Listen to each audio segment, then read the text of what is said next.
ambapo tunakuja pamoja katika makanisa, si kuabudu tu pamoja, lakini pia kuendelea kujengana katika imani na pia kama jamii kwa ujumla. Koram gajuang mana ka Jumapil chenro mar Masakoit biro ni kendo.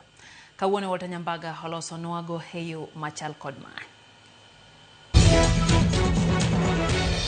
Bas, Jorusungu machigni. It is folks now philippificated for a parent to give out monies. Ya ui matin. It is folks now philippificated for a parent. It is angoa.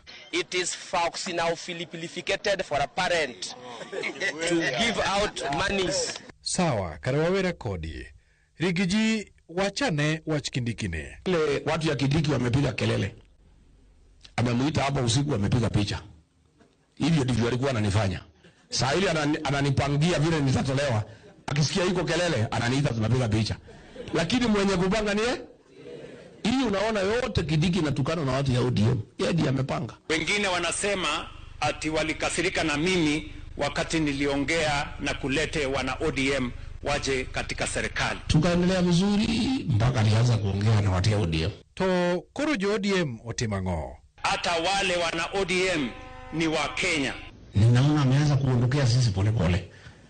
Bomet haendi, anaenda kanisa. Kinicho haendi. Mlima hakuji. Nikiuliza yeye na kuwa mkali. Tukaendelea. Nikashika yeye hadi akiwa na mzee. Ndio Waswahili wakasema umoja ni nguvu. Kujitenga na ukabila na chuki na matusi itatufanya wadhaifu. Aya, Governor B. Sani nyithindo inyuolo adi kono.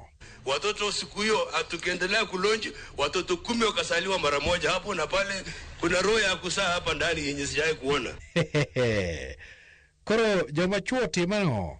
Saisi watoto zaidi ya 6,000 wamezaliwa. Na mimi naambia wanaume msipite karibu na Mama Rachel Women Hospital. Kuna drama kubwa inafanyika huko, watu wanatransportiwa kutoka mbinguni chini na hawa mama. Nango. Na mimi naambia wanaume msipite karibu na Mama Rachel Women Hospital. Kuna drama kubwa inafanyika huko, watu wanatransportiwa kutoka mbinguni chini na hawa mama. Hey. Matek. Mine yande ulimo mbadi. Ai mokwongo madho gi sausage mawuoro. Umadha ngo. Ai mokwongo madho gi sausage mawuoro. Iwinjo. Mano jo mbadi ngo pidhowa. Fatu Bensoda. Makane turo fuong.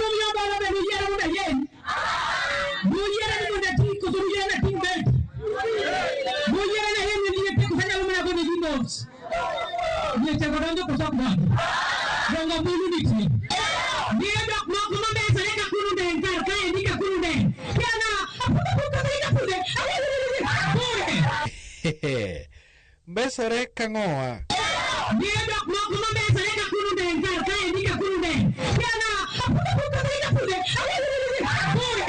Aya, wachno nyaka teng'ie. Mano e chuny wach. Mago e Masakoit kod Walter Nyambaga.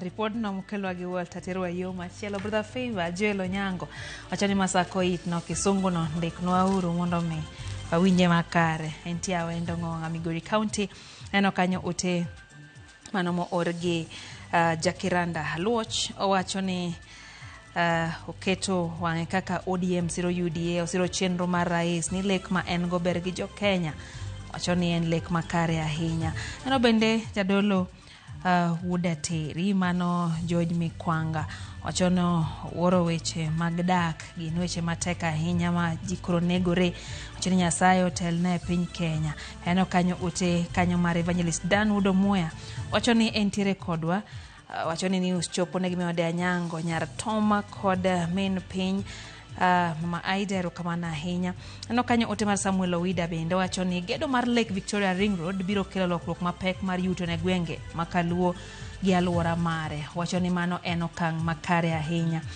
Okotho Mulo wachoni entie Kabondorondo wan kaka jodak ma Kisumu komor kaka rita kwe chale boma kasa ne mayo ji karodio chiengalanga kendo jomaundo medre boma kendo ketharita kwe to obila to kony kata jopiny.